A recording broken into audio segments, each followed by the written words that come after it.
نبی صلی اللہ علیہ وسلم نے فرمایا انسان اللہ سے دعا مانگتا ہے، زندگی بھر مانگتا رہتا ہے، اور اللہ زندگی بھر دعاؤں کو قبول کرتے رہتے ہیں، لیکن اس کو نظر نہیں آ رہا ہوتا، اس کو نظر کہ اللہ اپنے طریقے سے دعا قبول کرتا ہے۔ اگر اللہ ایسے دعا قبول کرے نا، آپ نے ادھر کہا اے اللہ میری تنخواہ ڈبل کر دے، آفس گئے باس نے کہا کہ جناب نئے وزیر اعظم نے جو اعلان کیا ہے اس کی منظوری ہو گئی، ٹھا ٹھا کر کے ایسے دعائیں قبول ہونا شروع ہو جائیں تو غیب پر ایمان ختم، پھر تو دعا کی ترغیب دینے کی ضرورت ہی نہیں رہے گی۔ سب لوگ مصلی لے کے مسجد میں آ جائیں گے، سارا دن دعائیں مانگتے رہیں گے کہ اللہ سے جو مانگو ملتا ہے، خربوزہ مانگو خربوزہ ملتا ہے، تربوز مانگو تربوز ملتا ہے، افطاری میں پکوڑے مانگو پکوڑے ملتے ہیں، سموسے مانگو، بھوک لگ رہی ہے کیا کریں، سموسے ملتے ہیں، جو مانگو وہ ملتا ہے۔ دعائیں تو لازمی قبول ہوتی ہیں، لیکن انداز وہ ہوتا ہے جو اللہ کرتے ہیں۔ اللہ کہتے ہیں میں اپنے طریقے سے کروں گا۔ اب اس کی بڑی لمبی چوڑی تفصیل ہے کہ کیسے قبول ہوتی ہے۔ بعض دفعہ جو چیز مانگ رہے ہیں اللہ وہی دے دیتا ہے آپ کو، بعض دفعہ اس کا متبادل دے دیتا ہے، آلٹرنیٹ دے دیتا ہے، بعض دفعہ نہ آلٹرنیٹ دیتا ہے نہ وہ چیز دیتا ہے، کوئی مصیبت آنے والی ہوتی ہے، اس دعا کی برکت سے اس مصیبت کو ٹال دیتا ہے۔ آپ اپنے بیٹے کے لیے بچی کے لیے دعا مانگ رہے ہیں اس کو ٹھیک کر دے، وہ ٹھیک نہیں ہوئی لیکن دوسری نے بیمار ہونا تھا، اللہ نے اس سے وبا کو ٹال دیا۔ تو جن کا غیب پر ایمان ہوتا ہے وہ تو مانگتے ہیں، اللہ سے مانگتے ہیں۔ پتہ ہے بھائی یہ ہو نہیں سکتا کہ جس خدا نے کہا ہے کہ میرے سامنے ہاتھ اٹھاؤ، حدیث میں آتا ہے اللہ میں اتنی غیرت ہے کہ جب کوئی اللہ کے سامنے ہاتھ اٹھا کے مانگتا ہے تو اللہ کو خالی ہاتھ لوٹاتے ہوئے حیا آتی ہے۔ بڑے سیٹ کے پاس کوئی بھکاری جائے اور پیسے مانگے اور وہ اس کو دھتکار دے تو بھکاری کہے گا نا یار نام تو بڑا سنا تھا آپ کا، بڑے سخی ہو۔ تو اللہ کو حیا آتی ہے کہ ان ہاتھوں کو خالی لوٹائے، دیتا ہے لازمی۔ تبھی ہم نے اہل اللہ کو دیکھا ہے کہ مانگتے بہت ہیں، بڑی لمبی لمبی دعائیں مانگتے ہیں۔ لوگ ان کو بے وقوف سمجھتے ہیں کہ یار یہ ہر وقت مصلی پہ دعائیں مانگتے رہتے ہیں لمبی لمبی، ملتا تو کچھ ہے۔ انہیں پتہ ہے کہ یہ بہت ملتا ہے اللہ سے مانگنے سے، لیکن اللہ کا انداز ایسا ہوتا ہے کہ صرف وہ مانگیں جن کو غیب پر یقین ہے۔ یعقوب علیہ السلام ساری زندگی مانگتے رہے اللہ تعالیٰ سے، اس مانگنے کا بدلہ کیا ملا ہے؟ دوسرا بیٹا بھی اللہ نے چھین لیا۔ عجیب بات ہے یا نہیں ہے؟ پہلا بیٹا گم ہوا تو اللہ سے اس کے ملنے کی دعائیں مانگتے رہے۔ دعا کیا قبول ہو رہی ہے؟ قحط پڑ گیا، کھانے پینے سے بھی گئے، اس سے بڑی مشکل۔ راشن لینے کے لیے بھیجا مصر اپنے بیٹوں کو، تو دوسرا بیٹا بھی بولو گیا، وہ بھی بادشاہ نے رکھ لیا۔ روتے روتے آنکھوں کی بینائی چلی گئی۔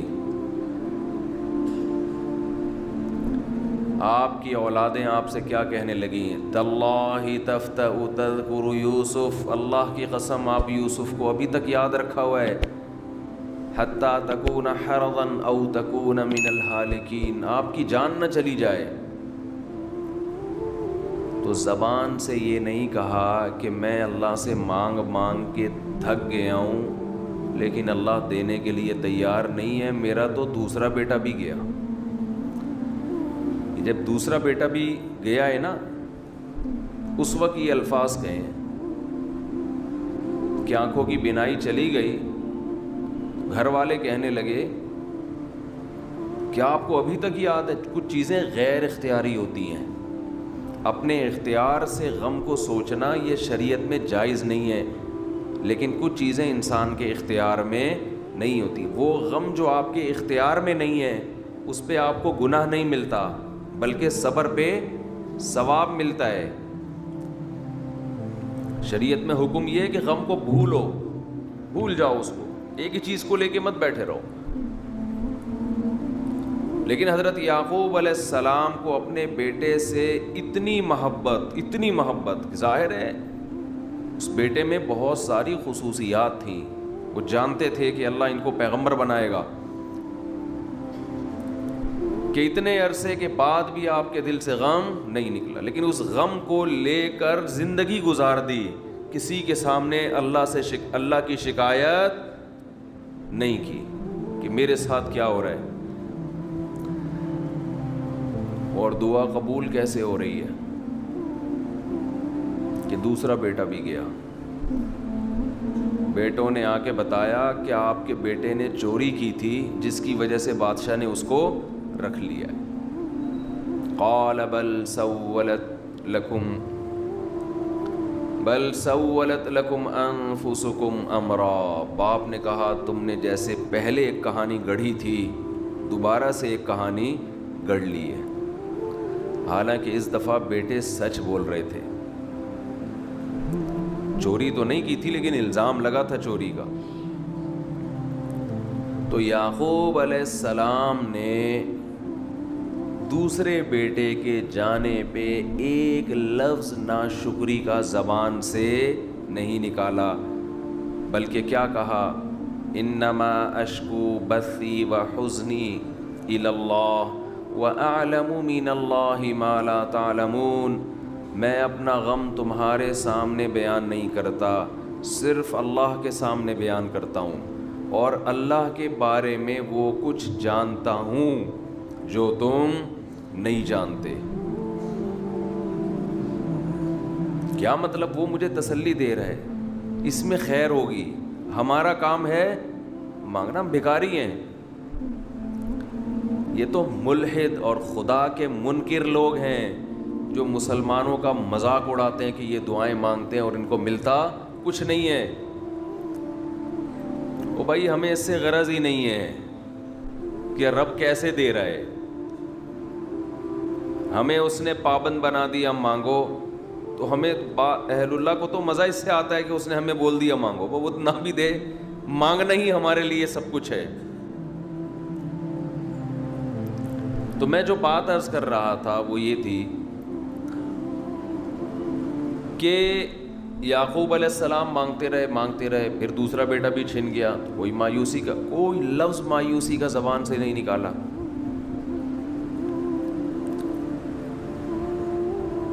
تو حدیث میں آتا ہے کہ ایک بندہ مسلسل دعا مانگتا ہے اور اللہ قبول کرتا ہی رہتا ہے، یہاں تک کہ یہ بندہ ایک دن زبان سے ایک لفظ نکالتا ہے، کیونکہ اس کو قبول ہوتے ہوئے نظر نہیں آ رہی ہوتی نا دعا، یہ زبان سے کیا لفظ نکالتا ہے کہ میں دعا مانگتا ہوں مگر اللہ قبول بولو نہیں کرتا۔ جیسے معاذ اللہ نقل کفر، کہ یعقوب علیہ السلام اگر کہہ دیتے کہ اللہ کئی سال سے دعا مانگ رہا تھا بیٹا مل جائے، مگر تو نے تو دوسرا بھی چھین لیا، لہذا ثابت یہ ہوا کہ میں مانگتا تو ہوں لیکن اوپر والا قبول بولو نہیں کرتا۔ اگر یہ لفظ زبان سے نکالتے جیسے کہ آج کل لوگ نکالتے ہیں زبان سے، تو حدیث میں آتا ہے یہ جو جملہ زبان سے نکالا ہے اس کے بعد سے اللہ قبول کرنا چھوڑ دیتے ہیں، اس سے پہلے ہو رہی تھی، آپ نے یہ لفظ کہہ دیا اس کو ہلکا سمجھ کے، اللہ کے ترازو میں یہ کلمہ، یہ چھوٹا سا جملہ بہت بھاری ہے اللہ کی غضب کو دعوت دینے کے لیے. اللہ کہتے ہیں مجھے تانا دے دیا کہ میں قبول نہیں کرتا.